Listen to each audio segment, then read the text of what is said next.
Hello বন্ধুরা, welcome to my channel.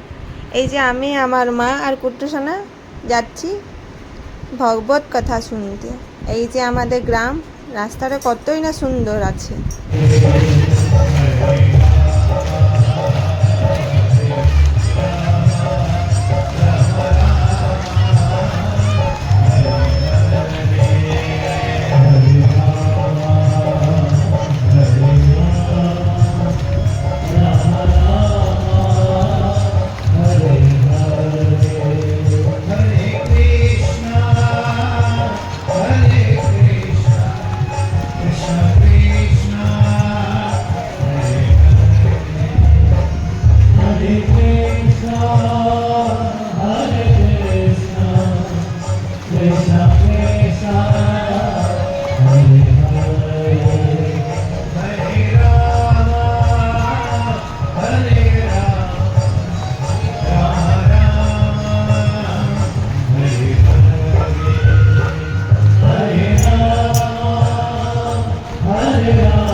তোমাদের সাথেও আমি কিছু শেয়ার করলাম।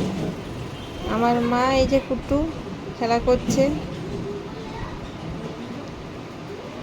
সবাই বলছে রাধে রাধে।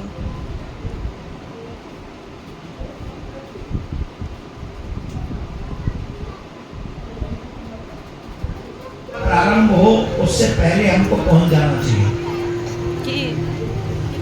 और पुष्पांजलि हो जाए, आरती हो जाए, महाराज अपनी व्यासपीठ छोड़ दें, चले जाएं, तब हमको अपना स्थान छोड़ना चाहिए। सबसे बड़ा है। दूसरा, हो सके तो व्रत करें, व्रत रहकर कथा सुने। अगर वो संभव न हो तो एक समय भोजन करें, दोपहर का भोजन न करके कथा के बाद हम भोजन जाके करें, ऐसा भी हम कर सकते हैं। अगर वो संभव नहीं है तो दोनों समय भोजन करें, लेकिन दोपहर का भोजन हल्का करें जिससे आलस्य न आए। वैसे तो कम खाने वाला ज्यादा जीता है, ज्यादा खाने वाला कम जीता है। रोगी भी ज्यादा खाने वाला ही होता है, कम खाने वाला रोगी नहीं होता। कम मतलब उतना खाओ जो काम चले।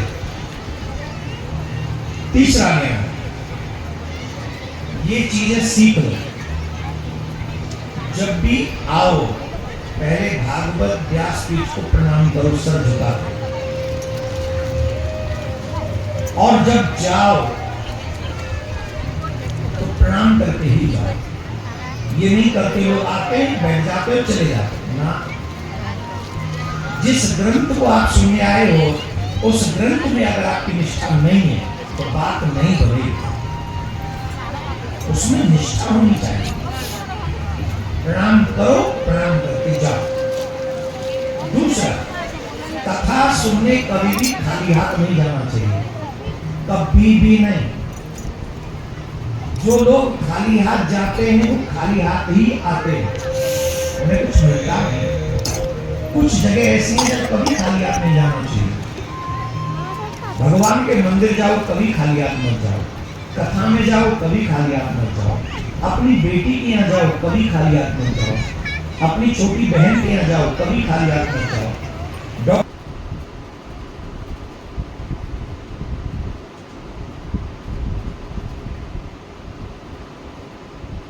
এবারে আরতি হচ্ছে।